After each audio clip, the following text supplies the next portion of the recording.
2026-27 academic year కి admissions ని ఆహ్వానిస్తుంది పల్లవి engineering college. నాక్ ఏ గ్రేడ్ గుర్తింపు, అత్యాధునిక మౌలిక సదుపాయాలు, 91% పైగా ప్లేస్మెంట్ సక్సెస్ రేట్ తో టాప్ ఎంఎన్సీ కంపెనీలో ఉద్యోగ అవకాశం. అడ్మిషన్ల కోసం 9247528134, 9247528135 నంబర్స్ ని ఈ రోజే సంప్రదించండి. ప్రధాని మోదీ 12 ఏళ్ల పాలనలో టెక్నాలజీ రంగంలో వచ్చిన విప్లవం ఇదే. గత 12 ఏళ్లలో భారతదేశం సరికొత్త డిజిటల్ యుగంలోకి అడుగుపెట్టింది. ఒకప్పుడు ఇంటర్నెట్ కోసం క్యూ కట్టిన దేశం ఈ రోజు ప్రపంచానికే టెక్నాలజీ పాఠాలు నేర్పుతోంది. ప్రధాని మోదీ హయాంలో మన దేశ టెక్నాలజీ రంగం ఎలా మారిపోయింది? కేవలం డేటా మాత్రమే చౌకైందా, లేక గ్లోబల్ లీడర్ గా ఎదిగామా అనేది ఇప్పుడు తెలుసుకుందాం. యూపీఐ మరియు డిజిటల్ పేమెంట్స్. ఈ 12 ఏళ్లలో మోదీ ప్రభుత్వం సాధించిన అతిపెద్ద విజయం యూపీఐ. రూపాయి నోటు జేబులో లేకపోయినా టీ బడ్డీ కొట్టు దగ్గర నుంచి షాపింగ్ మాల్స్ వరకు క్షణాల్లో పేమెంట్స్ జరిగిపోతున్నాయి.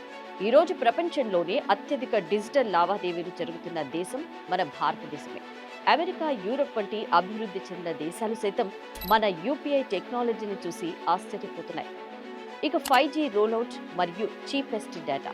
2014 కంటే ముందు 1 GB డేటా ధర వందల్లో ఉండేది. కానీ డిజిటల్ ఇండియా మిషన్ తర్వాత భారతదేశం ప్రపంచంలోనే అత్యంత చౌకైన ఇంటర్నెట్ అందిస్తున్న దేశంలో ఒకటిగా నిలిచింది. అంతేకాదు, రికార్డు వేగంతో దేశవ్యాప్తంగా 5G నెట్వర్క్ విస్తరించడమే కాకుండా ప్రస్తుతం 6G సాంకేతికత వైపు కూడా భారత్ వేగంగా అడుగులు వేస్తోంది.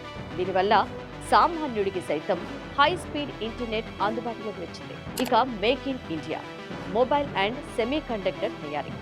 ఒకప్పుడు మొబైల్ ఫోన్లను విదేశాల నుంచి దిగుమతి చేసుకునేవాళ్ళం.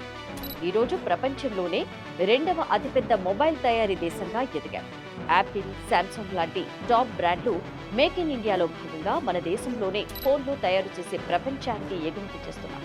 దీంతో పాటు భవిష్యత్తు టెక్నాలజీకి గుండకాయ లాంటి సెమీ కండక్టర్ చిప్స్ తయారీ హబ్గా ఇండియాను మార్చేందుకు భారీగా ప్లాంట్లు ఏర్పాటు చేసుకుంటున్నాయి.